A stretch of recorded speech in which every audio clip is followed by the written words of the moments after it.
이 성경의 언어가 현실에 스며드는 경우가 있습니다. 그 대표적인 경우가 오늘 우리가 말씀 가운데 살펴볼 로뎀이라는 것일 텐데요. 거리를 지나면은 가끔씩 로뎀이라는 이름이 눈에 띄게 됩니다. 그래서 제가 궁금했습니다. 얼마나 우리 주변에 이것이 있을까? 카카오 맵을 열어서 로뎀이라는 이름으로 검색을 해봤더니 보여주시죠. 다음과 같이 26군데나 의정부시에 있더라고요. 그러면 어떤 것이 있을까? 역시 교회가 있었어요. 로뎀 교회, 로뎀나무 교회. 그리고 로뎀 하우스, 이거는 숙박시설 같이 고시원, 빌라 하이츠빌이고요. 요양원들, 카페, 문고, 치과도 있고요. 푸드, 의류, 옷가게, 인테리어가 로뎀하고 뭔 상관인지 모르겠지만, 하여튼 이렇게 있더라고요. 그렇다면은 이제 제가 질문을 하고 있습니다. 이 중에서 로뎀이라는 이름이 제일 많이 쓰이는 업종이 뭘까요? 어떤 것 같아요? 예, 교회인 줄 알았는데 의외로 교회는 두 곳밖에 없었습니다. 오히려 이제 두 군데인데요. 이 첫 번째는 뭐냐면 요양원 시설이에요. 요양원 시설이 로뎀이라는 이름이 많고, 두 번째는 옷가게에 로뎀이라는 이름이 있더라고요. 그래서 이상해서 살펴봤더니 아마 프랜차이즈 같아요, 옷가게는. 그래서 그 로뎀이라는 이름으로 파니까 이제 있는 것 같고, 그거 말고 이 요양원, 우리 사회가 이미 초고령 사회로 진입하면서 생겨난 당연한 현상이 아닐까. 그런데 이제 보시다시피 우리가 있는 이 주위에서 로뎀이라는 단어는 이미 이제 쉼, 치유, 여유 이런 느낌으로 자리를 잡게 된 것 같습니다. 왜 이럴까? 아마 이 말씀 때문이 아닐까 싶은데요. 우리 함께 오늘 말씀 5절을 같이 한번 읽어보도록 하지요. 시작! 로뎀 나무 아래에 자더니 천사가 그를 어루만지며 그에게 이르되 일어나서 먹으라 하는지라. 일단 자죠, 먹죠, 그리고 고치죠. 그러니까 숙박시설, 카페, 그리고 병원 이런 게 있는 겁니다. 표면상으로 우리 사회에서는 이런 것을 보면 이 개념이 잘 자리 잡은 듯 하지만 정말 이 시대, 이 성경의 현실을 돌아갔을 때 이 로뎀 나무가 그런 곳이었을까요? 치유와 또 여유와 쉼이 있는 곳. 여기에 대해서 엘린 바렛이라는 영국 화가가, 현대 화가인데요, 이런 그림을 그렸습니다. 이 보시다시피 탈진한 엘리야의 모습, 우리의 생각과는 다르게 매우 처참하죠. 자고는 있지만 매우 처절하고요. 먹고는 있지만 매우 빈약합니다. 그리고 쉴 수는 있지만 머물 수는 없는 곳이 이 성경에서 표현한 엘리야, 이 엘리 바렛이 본 엘리야였는데, 정말 이 그림이 맞을까 아니면 과장일까 한번 보여주시겠어요? 읽으시죠. 실제로 엘리야가 머물렀던 곳을 보면은 저런 곳입니다. 저곳에 있는 저 작은 나무 보이시죠? 저게 바로 로뎀 나무입니다. 로뎀 나무는 보시다시피 나무라기보다는 이 풀에 가까운 관목이었습니다. 그리고 엘리야가 잠들었던 곳 역시 유대 광야 한 복판이었어요. 그냥 노숙을 한 거죠. 그렇다면 이제 로뎀에 대해서 우리에게 다른 정의가 필요할 듯한데, 로뎀은 일단 휴양지가 아니고요. 지금으로 비유하자면 고시원 정도 되겠습니다. 그냥 거쳐가는 곳이었습니다. 엘리야가 이렇게 횡한 이 광야에서 지쳐 쓰러져 있는 이유가 무엇일까? 여기가 목적지가 아니기 때문인데, 그는 꼭 도달해야 되는 곳이 있었습니다. 그곳은 바로 하나님의 산 호렙이었어요. 그 호렙산은 바로 이곳인데요.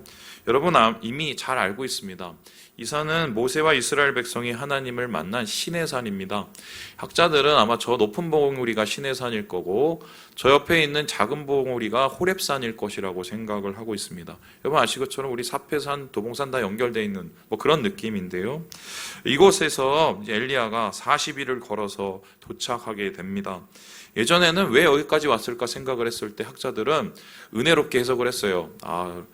이 로뎀 나무에서 잠시 쉬고 엘리야가 사명을 좀 확인하기 위해서 왔다, 이렇게 이제 얘기했는데, 최근의 학자들은 그렇게 보지 않습니다. 매우 냉정하게 보는데, 그냥 다 끝내려고, 사표 내려고, 죽으려고 왔다, 이렇게 보는 것이 맞다라고 생각하고 있습니다.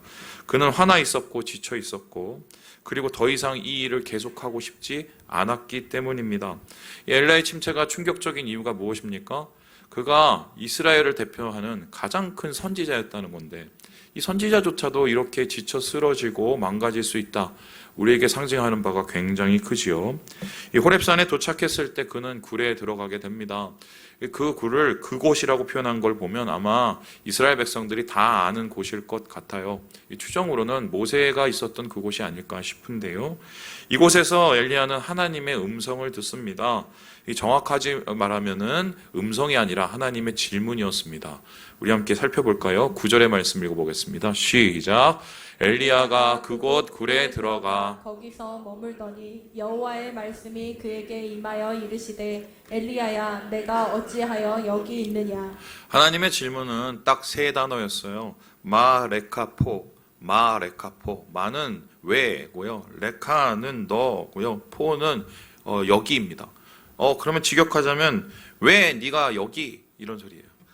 다시 말해서 여기 왜 왔냐는 겁니다. 하나님의 질문은 굉장히 직설적이었는데 흥미로운 건 이 직설적인 질문이 한 번이 아니라 두 번 다시 13절에도 반복되고 있다는 것입니다. 확인해 볼까요?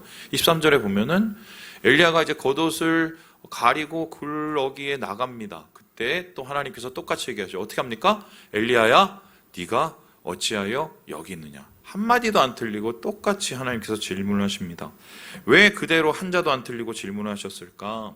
하나님에게는 그냥이라는 것이 없습니다. 모든 것이 목적이 있고 이유가 있는데요. 특별히 같은 질문을 그것도 한자도 틀리지 않고 반복하신 것, 그것에는 하나님께서 말씀하시고 싶은 메시지, 강력한 뜻이 있었기 때문입니다. 그렇다면 하나님이 이 반복된 질문을 통해서 말씀하고 싶었던 메시지는 무엇이었을까? 엘리야가 여기 온 이유 정말 궁금해서 물어보셨을까요? 아니면은 잘못되었다고 말씀하고 싶었을까요? 아니면 설득해서 다시 돌려보내시려는 것이었을까요? 그런데 더 흥미로운 것은 하나님의 질문에 대한 엘리야의 대답입니다. 이건 역시 반복되고 있는데요. 10절과 14절 사이에 한자도 안 틀리고 엘리야도 하나님 앞에 그냥 똑같이 이야기하고 있습니다. 그렇다면 이런 얘기가 되는데 하나님과 엘리야 사이에 지금 말은 있지만 대화는 없는 겁니다. 대화는 하고 있지만 소통이 되고 있지 않는 거예요. 말 그대로 불통의 상태인 거죠. 하나님과 가장 가까워야 될 사람이 선지자인데 이 선지자가 하나님하고 불통의 상태가 되었다. 도대체 이 책임을 누구에게 돌려야 될까요? 엘리야는 좀 억울한 면이 있겠지만 하나님은 완전하시고 인간은 부족하기 때문에 어쩔 수 없이 우리는 그 책임을 누구에게 찾아야 됩니까? 엘리야에게서 찾아야 될 수밖에 없습니다. 그렇다면은 하나님의 반복된 질문을 이렇게 해석해야 될 필요가 있는데요. 엘리야야, 네가 대답을 지금 계속해서 반복하는데 그거 아닌데 잘못되었는데 헛다리 짚고 있는데 이렇게 말씀하시면서 그를 깨우치게 하시려는 것입니다. 이세벨의 협박이 두려워서 여기까지 도망온 엘리야였습니다. 사표 내려고 끝내려고 왔습니다. 그런데 이런 그가 오게 된 이유, 상황, 하나님이 보시기에는 좀 달랐던 것입니다. 그래서 그를 설득하시고 깨우치시려는 것이었는데 그렇다면 질문을 합니다. 엘리야는 도대체 자신의 이 상황, 어려운 상황을 어떻게 해석을 했길래 어떻게 상황을 분석을 했길래 다 실패한 사람처럼 여기까지 왔을까? 그의 대답을 한번 우리 다시 한번 읽어봅시다. 우리 같이 한번 읽어보도록 하죠. 시작. 그가 대답하되 내가 만군의 하나님 여호와께 열심히 유별하오니 이는 이스라엘 자손이 주의 언약을 버리고 주의 제단을 헐며 칼로 주의 선지자들을 죽였음이오며 오직 나만 남았거늘 그들이 내 생명을 찾아 빼앗으려 하나이다. 네, 매우 절박하지요. 겉으로 보기에는 틀린 것이 거의 없어 보입니다. 왜냐하면 지금 그가 겪고 있는 현실의 상황이기 때문입니다. 죽이려고 하니까 도망온 거죠. 하지만 그의 대답을 정리해보자면 다음과 같습니다. 자기에게 닥친 어려움, 그는 이렇게 상황을 분석하고 있는데요. 보시다시피 세 가지예요. 첫 번째, 나는 할 만큼 했다. 실제적으로 그는 갈멜산 전투에서 850대 1의 싸움을 했습니다. 최선을 다했지요. 그보다 더 잘할 수는 없다. 이 말은 틀린 말은 아닙니다. 그런데 그 다음이 문제인데요. 그런데 변한 게 없다는 것입니다. 아하방도 이스라엘 백성도 똑같아 보였던 것입니다. 자신이 이렇게 했었을 때 뭔가 큰 변화가 일어날 줄 알고 하늘에서 비가 내리면 이스라엘 백성들이 완전히 이제 돌아올 줄 알았는데 그렇게 바로 되지 않은 것, 그의 마음을 짓누르게 된 것이죠. 그리고는 그는 마지막으로 나만 남았다라고 얘기합니다. 오히려 더 상황이 나빠진 겁니다. 자기가 맨 처음에 이 사역을 시작했을 때보다 사람들이 혹은 이세벨이 자기를 죽이려 하는 것입니다. 그래서 이제 갈 곳도 없고 이제 버틸 것도 없고 버틸 사람도 없고 다 끝났다는 것입니다. 그래서 엘리야는 이제 할 게 아무것도 없어요. 이제 다 끝났어요. 뭘 하겠습니까? 나도 안 되는데 이러면서 하나님 앞에 선 것인데요. 아마 그가 자기의 했던 일을 돌아보고 복귀했다면 아마 이렇게 했다면 해결되지 않았을까 하는 아쉬움이 있었을 것입니다. 그렇다면 엘리야는 왜 이런 실패가 왔다고 생각을 했을까? 아마 더 큰 힘이 필요해서 그런 게 아닐까? 더 많은 사람이 있었으면 좋지 않았을까?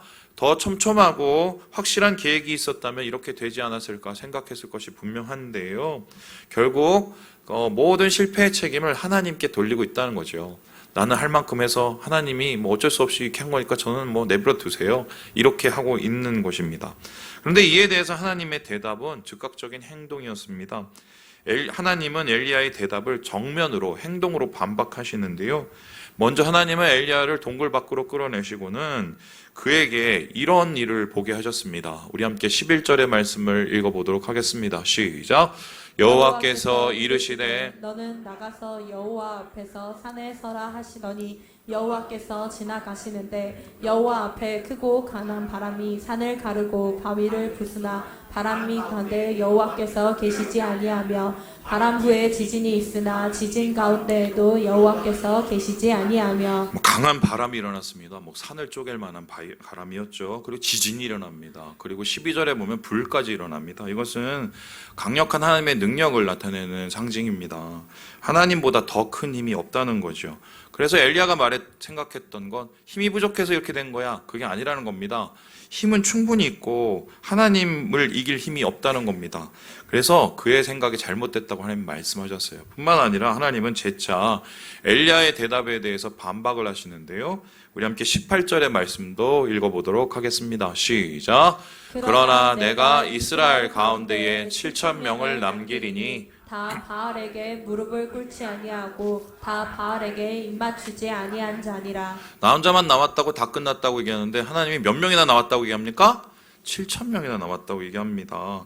사람이 없어서 실패한 게 아니라는 것입니다.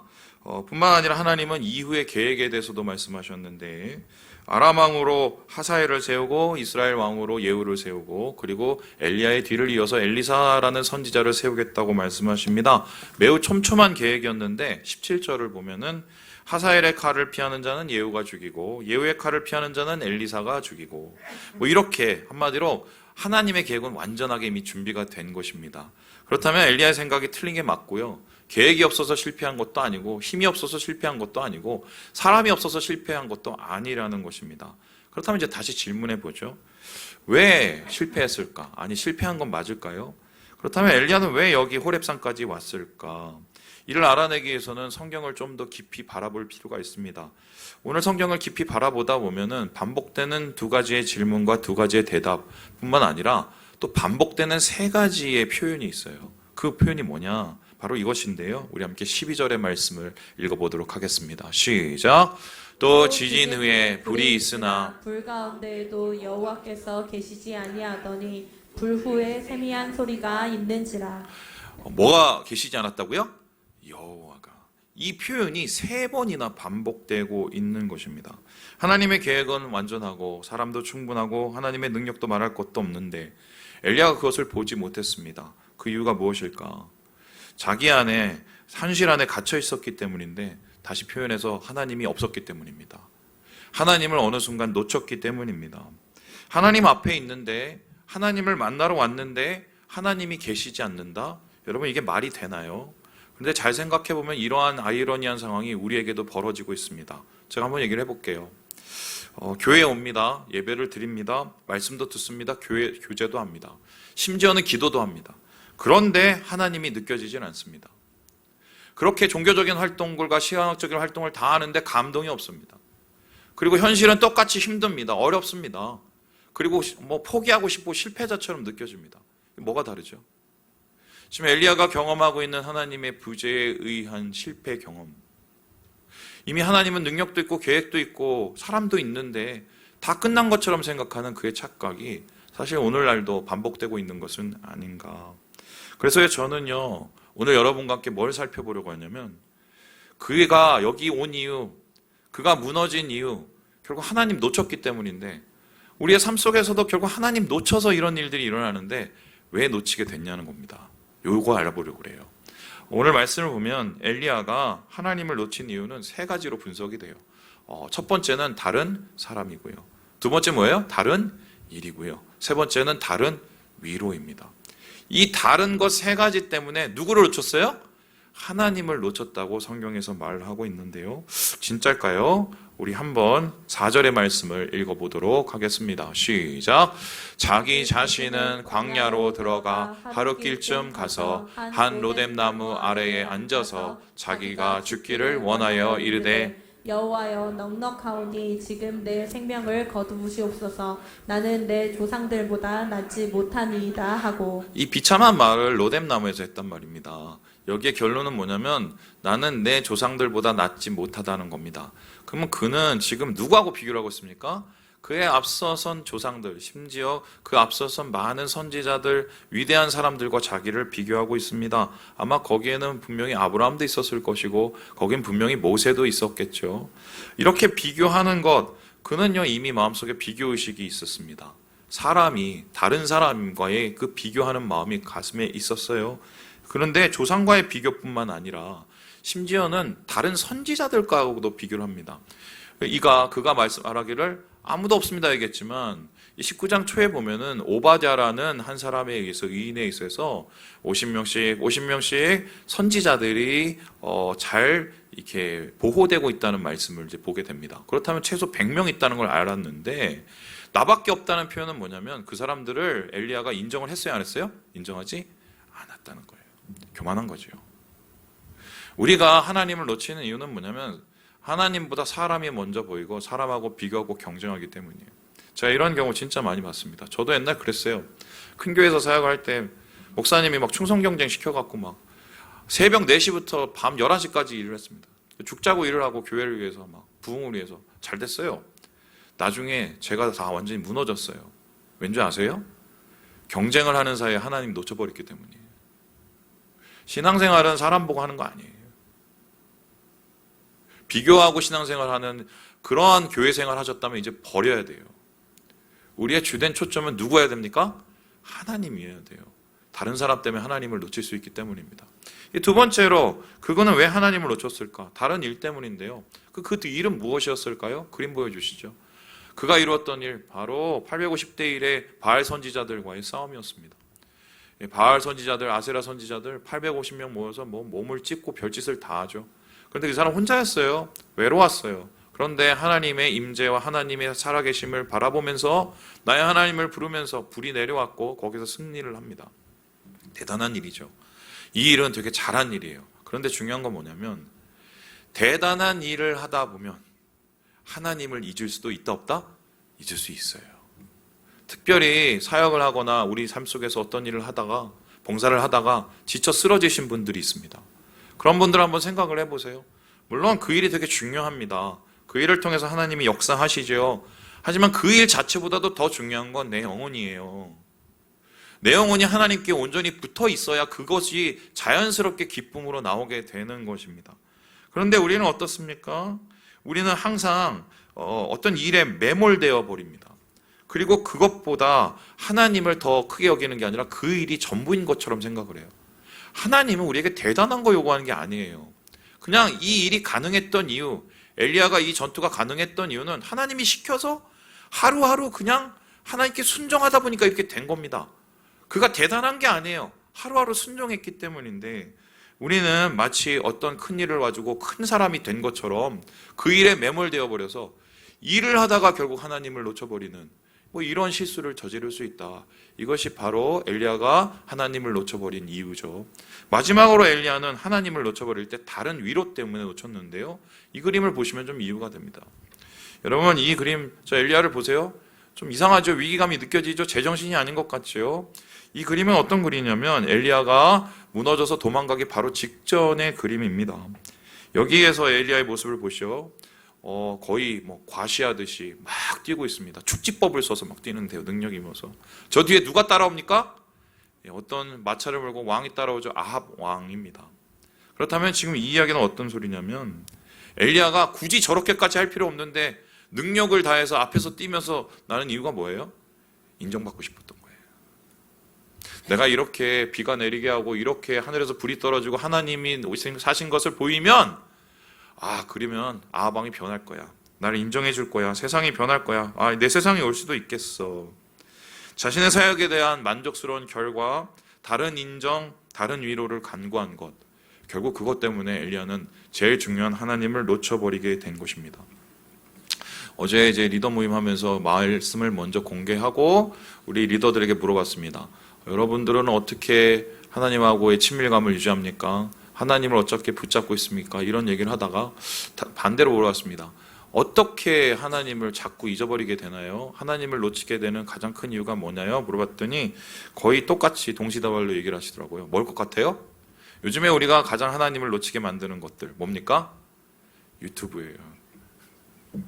유튜브. 힘들고 지치고 짜증나고 제일 빨리 제일 쉽게 해소할 수 있는 방법 뭡니까? 스마트폰 켜고 PC 틀면 됩니다. 그럼 거기에 우리에게 값싼 위로를 주는 그런 영상들이 튀어나오죠.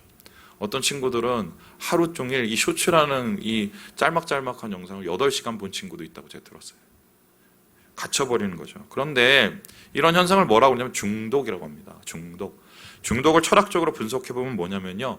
현실 도피예요. 현실이 너무 힘든 거죠. 그래서 그 현실이 나에게 고통을 주니까 거기로부터 잠시 도피하는 겁니다. 그래서 그곳에 잠시 가 있으면 잊어버릴 수 있어요. 하지만 돌아오면 어떻게 해요? 똑같아요. 변한 게 없어요. 중독은 우리를 치유해주거나 변화시켜줄 수가 없는 것입니다. 흥미로운 것은 우리가 자꾸 왜 이렇게 중독에 빠질까? 과학자들이 이걸 연구를 해봤는데 중독을 만드는 유전자가 있을까? 찾지 못했대요. 그리고 심리학자들이 유전적 취약성에 의한 여러 가지 행동과의 관계를 연구했는데 그것도 못 찾았대요. 그럼 이렇게 볼 수 있는데 사람이 자꾸 다른 위로를 찾고 다른 사람을 빠지고 다른 일에 빠지는 건 본능입니다. 우리가 정신 못 차리면 어느새 그렇게 매몰되고 엘리야처럼 하나님을 잃어버릴 수 있다는 거예요. 이러한 중독에 대해서 김형군 교수님은 이렇게 그 방법을 제시하고 있는데요. 우리 같이 한번 읽어보도록 하겠습니다. 시작! 무언가의 중독이 될수록 우리는 참 하나님을 버리게 된다. 중독된 뭔가에 내 마음을 의지하기 때문이다. 중독의 굴레에서 벗어나는 길은 오직 하나이다. 참 하나님과의 하나됨을 통해 사랑이 어디에 있는지, 지혜가 어디에 있는지를 찾고 깨달을 때 중독의 벽을 넘을 수 있다. 참 사랑 앞에서는 모든 것이 온전함을 바뀌는 기적이 일어난다. 결국 하나님과의 친밀감이 해결의 방법입니다. 엘리야가 사실 그걸 놓쳤기 때문에 이 문제가 생긴 거고요. 사실 3년 반의 외로운 시간을 싸워서 이겼던 이유가 이러한 친밀감을 붙잡고 있었기 때문이죠. 그런데 그거 놓쳐버렸죠. 그거 놓쳤기 때문에 하나님과의 그런 변명 아닌 변명, 그냥 겉도는 말들, 그리고 반복되는 변명만 늘어놓았던 것이 아닐까. 그래서요, 똑같은 이러한 상황들을 우리가 겪고 있고요. 우리가 이러한 좀 심각함을 오늘 좀 우리가 봐야 돼요. 그런데 성경을 보면 이보다 더 심한 경우를 겪고 이보다 더 심한 어려움을 당하고 이보다 더 심한 괴로움을 당한 사람이 있습니다. 바로 다윗인데요. 지금 이세벨 한 명에게 쫓기지만 다윗은 사울과 그의 대적들로부터 계속 쫓겨다녔어요. 그것도 10년을 넘게 쫓겨다닙니다. 그런데 다윗 어떤 사람입니까? 오히려 엘리야처럼 무너지는 게 아니라 더 강해졌습니다. 오히려 하나님과 더 가까워졌어요. 왜일까요? 이 시편 55편에 보면 그 이유가 나타나는데요. 우리 1절 4절의 말씀을 같이 한번 읽어보도록 하겠습니다. 시작!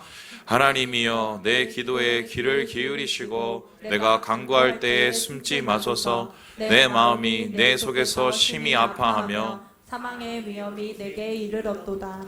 지금 다윗의 이 기도와 엘리야의 대답을 살펴보면 분명한 차이가 있습니다. 어떤 차이인지 보이세요? 다윗은 하나님께 변명하지 않습니다. 구구절절하게 이런저런 사정도 늘어놓지 않습니다. 그냥 자신의 심정을 토해내고 있어요. 하나님 아파요. 하나님 죽을 것 같아요. 하나님 어디 계세요? 그냥 자기의 감정을 하나님 앞에 그대로 쏟아내놓고 있습니다. 이래서 저래서 문제가 아니라 아프다고 힘들다고 도와달라고 얘기한 게 이 다윗의 전부였어요. 그렇다면 이런 다윗의 솔직한 감정의 기도, 토해내는 기도는 얼마나 지속이 되었을까요? 16절, 17절을 보면 그것이 더 정확해지는데요. 우리 같이 한번 읽어보도록 하겠습니다. 시작! 나는 하나님께 부르짖으리니 여호와께서 나를 구원하시리로다. 저녁과 아침과 정오에 내가 근심하여 탄식하리니 여호와께서 내 소리를 들으시리로다. 얼마나 부르짖었다고요? 저녁, 아침, 정오 계속. 그럼 언제까지요? 자기의 마음을 완전히 하나님 앞에 쏟아내놓을 때까지. 더 이상 이런 부정적인 감정이 나를 괴롭히지 않을 때까지. 그리고 나를 실패와 절망의 나락으로 떨어뜨리지 않을 때까지. 그것을 했어요. 그것을 했기 때문에 다윗은 그 절망의 구렁텅이에서 빠져나올 수 있었습니다. 하지만 엘리야는 이것저것 체면 차리고 못 차리고 사람 따지고 다른 것 따지다가 결국 완전히 스스로 무너지고 만 거죠. 제가 좀 부끄러운 얘기를 좀 하려고 합니다. 제가 이번 주에 임플란트를 했습니다. 이게 왜 부끄러운 얘기인지 한번 들어보세요. 제 사진을 사실 오늘 공개를 하려고 했는데 여러분이 놀라실까봐 안 했습니다. 여기 어금니가 양쪽에가 4개가 다 임플란트고요. 이번에 또 하나 박았으니까 이제 5개. 거의 보면 이 사진을 보면 거의 터미네이터예요. 왜냐하면 이제 어렸을 때 힘들게 살아갔고요. 치과를 못 가서 이가 다 상했어요. 저희 집안 또 이가 잘 상해요. 근데 치과를 가야 돼서 어금니가 없어 밥을 못 먹으니까 아는 치과를 가서 이제 이 어금니를 4개를 박았거든요. 근데 아시는 분이 싸게 해주셔서 이제 감사하게 했는데, 근데 이제 막상 수술을 하니까 진짜 힘들더라고요. 이 하나 박는데 거의 2시간 걸리고 막. 근데 막 아팠거든요. 근데 아프다고 말을 못했어요. 왜냐면 눈치가 보여서. 또 체면도 있고 또 원장님이신데 또 다른 분이 이렇게 시술을 해주시는데 좀 그렇잖아요. 그래서 그거를 다 참았습니다. 근데 제가 웬간하면 다 참는데 치과를 못 참는 게 저는 이 소리에 되게 민감해서 이 막 그 드릴 소리가 나면 이게 참지를 못 하겠어요. 저는. 그래서 이번에 이거 하나가 부러져서 이걸 해야 되는데 고민을 하다가 좀 진짜 잘하는데 안 아픈데 찾다가 제가 물어 이제 한 치과를 간 거예요. 필요하시면 제가 가르쳐 드릴게요. 잘해요. 갔는데 이제 원장님이 얘기를 하시더라고요. 이거 임플란트 이제 안 된다고. 또 그걸 하냐. 머리가 좀 새하얘지는 거예요. 그래갖고 저희 아내 손을 붙잡고 내 수술할 때 좀 같이 가자고 제가. 그랬더니 남자가 뭘 그러냐고 저한테 그러는 거예요. 그래서 저희 아내 손을 붙잡고 갔습니다. 목요일 날 10시에 딱 가서 딱 앉아 있는데 간호사가 저를 보더니 왜 오셨어요? 그러더라고요. 그래서 저 수술하러 왔는데요. 그랬더니 내일인데요. 제가 긴장을 해서 수술 날짜도 헷갈린 거예요. 그리고는 정작 금요일 날에는 저희 아내가 오빠 혼자 가라고 저 혼자 갔어요. 가갖고 이제 얘기를 하다가 이를 2개를 동시에 다 같이 하겠다는 거예요. 한쪽은 뭐 크라운을 빼갖고 임시 치아를 끼우고 한쪽은 임플란트를 끼우고 머리가 하얘지는 거예요.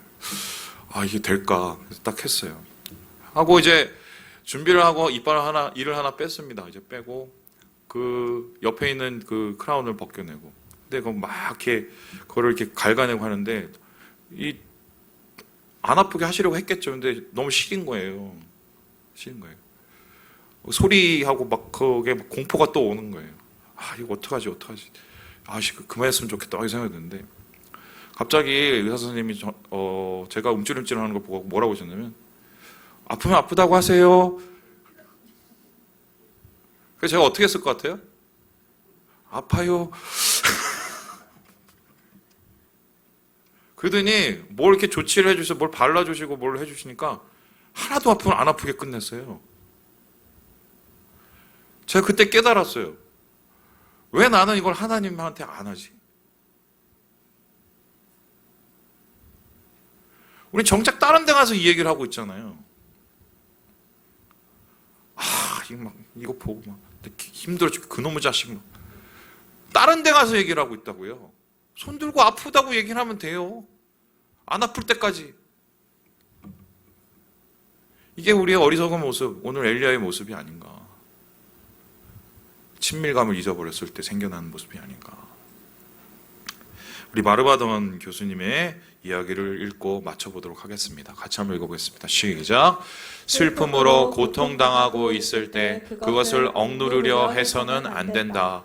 우리가 어떤 문제에 대해 마음이 아직 온전치 못하다면 그 문제에 대한 우리의 감정을 쏟아놓으면서 하나님과 우리 자신에 대해 정직해지려고 노력해야 한다. 주님은 우리가 수십억 번 똑같은 주제로 말을 한다 해도 우리의 부르짖음에 항상 귀를 기울이신다.